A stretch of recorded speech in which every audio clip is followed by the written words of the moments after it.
शहनशाह अफरीदी से शुरुआत करते हैं, क्योंकि वो इस वक्त जो है ना अफरीदी को लेकर एक खूब चर्चा का विषय है, क्योंकि जो थ्रो आर्म से जो बॉलिंग की जाती है, जो प्रैक्टिस कराई जाती है, उसमें एक कोण देने की कोशिश की जाती है, गेंद अंदर की तरफ आती है, और यही कुछ शहनशाह अफरीदी की सबसे बड़ी खूबी है। आज तकनीकी पहलुओं पर हम बात कर रहे हैं। शहनशाह अफरीदी जब लैंड करते हैं अपने एक्शन के साथ, तो उनका जो बॉडी वेट है वो अब एक पैर पर दूसरे पैर पर जो है ट्रांसफर हो जाता है बहुत अच्छे तरीके से, और हाथों की मूवमेंट उनकी बहुत तेज रहती है। शायद ये उनकी एक बहुत बड़ी कामयाबी का राज है।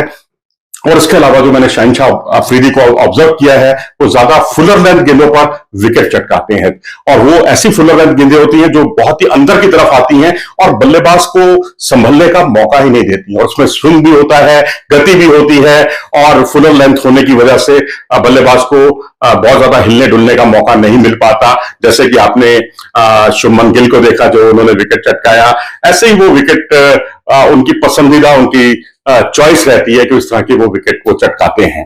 और रोहित शर्मा को ऐसी गेंदों पर वो अब तक 2 बार आउट कर चुके हैं, विराट कोहली को 2 बार आउट कर चुके हैं, और अब हारिस राउफ की अगर हम बात करें तो बिग बैश लीग की ये देन रहे हैं। कहते हैं ना कि आप डोमेस्टिक क्रिकेट में खूब तप कर आते हैं, लेकिन ये खिलाड़ी कहीं तपा वपा नहीं है, ये तमाम लीग खेलकर ही इसने अपने खेल को चमकाया है।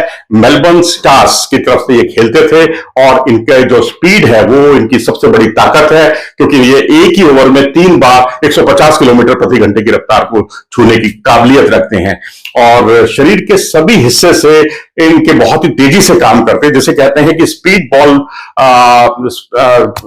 पोजीशन कहते हैं इसे, और शरीर के सभी हिस्सों से ये स्पीड अपनी जनरेट करते हैं अपने बॉलिंग करते हुए। और इनकी रफ्तार जब होती है, रफ्तार को बढ़ाने के लिए कोहली घुटना और कूल्हों का ये बहुत अच्छा इस्तेमाल करते हैं, और ये इनके लिए बहुत मददगार भी साबित होता है।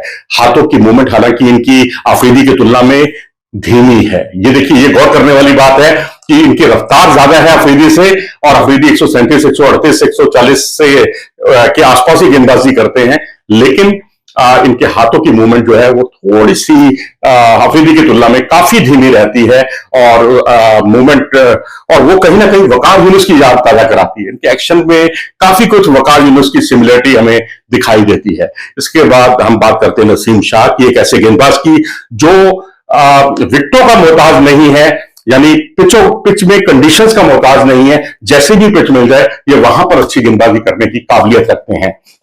और इनका बॉलिंग आर्म अगर हम देखें और उनका जो नॉन बॉलिंग आर्म देखें, एक तो ये है बॉलिंग आर्म और एक दूसरा है नॉन बॉलिंग आर्म, इन दोनों के बीच में जो सीक्वेंस है वो बहुत ही गजब का है, बहुत अच्छा तालमेल इनमें दिखाई देता है।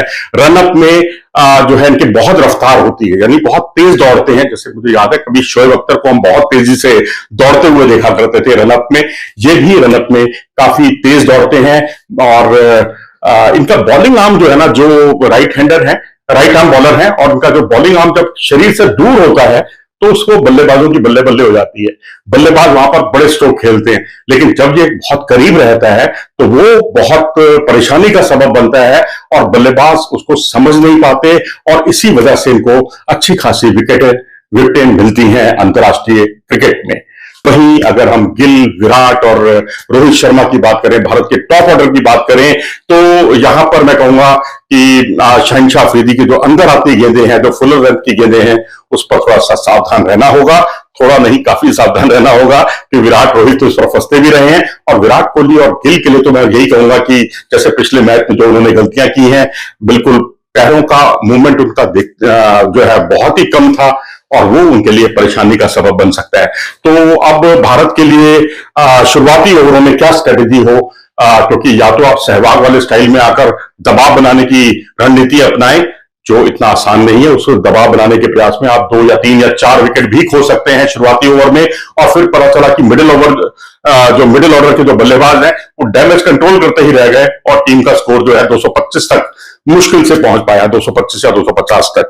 तो इससे बेहतर होगा कि इस स्ट्रेटेजी को छोड़ें, पहले 10 से 15 ओवर में टेस्ट मैच वाली जो है स्ट्रेंथ वो दिखाएं, ताकि आप रन, ठीक है नहीं बनेंगे रन, 10 ओवर 15 रन बनेंगे, 10 ओवर में 20 रन बनेंगे, लेकिन अगर आपके 10 ओवर या 15 ओवर आपने पाकिस्तान के तेज गेंदबाजों के निकाल लिए, तो समझिए फिर भारत जो है अपनी बल्लेबाजी के लिए जो दुनिया भर में जाना जाता है फिर उस पर दबाव उतना नहीं रहेगा जितना कि पहले 10-15 ओवर में विकेटें गिरने का जो दबाव होता है, उससे भारत अंत तक संभल नहीं पाता। तो मैं समझता हूं कि इस पर खास तौर पर ध्यान देने की जरूरत है। शुरू में आप अपना डिफेंस कीजिए और पहले बल्लेबाजी कीजिए, क्योंकि पहले बल्लेबाजी का फलसफा यह है कि भारत जितना बड़ा स्कोर खड़ा करेगा, टॉप ऑर्डर अगर टिका रहा, धीमी बल्लेबाजी करे। इमामुल हक पर की आलोचना कितनी होती है, कितना क्रिटिसाइज किया जाता है, लेकिन वो खिलाड़ी है, अपने तरीके से खेलता है और विकेट नहीं गिरने देता शुरुआती ओवर में। ये पाकिस्तान के लिए बहुत अच्छा साइन है। तो मैं समझता हूं इमामुल हक अगर ऐसा कर सकते हैं तो भारतीय टीम में तो ये बहुत बड़ी काबिलियत है कि 15 ओवर तक रन नहीं बनते ना बने, लेकिन उसके बाद एक्सेलरेट करने वाले प्लेयर होने चाहिए, और वो प्लेयर्स हैं भारत के पास। और मुझे लगता है 300 के आसपास का स्कोर अगर बन जाता है तो उसको चेज करना पाकिस्तान के लिए बहुत मुश्किल है, क्योंकि भारत उतना बड़ा चेज मास्टर, जितना बड़ा चेज मास्टर भारत है, उतना बड़ा चेज मास्टर हाल के वर्षों में पाकिस्तान हमें देखने को नहीं मिला है। तो यही है एक तरीका भारतीय टीम का आगे बढ़ने का। आप क्या सोचते हैं? अपनी राय हमें कमेंट सेक्शन में जरूर दें। अगर आपको ये वीडियो पसंद आया हो तो इसे लाइक करें और चैनल को सब्सक्राइब भी करें। नमस्कार।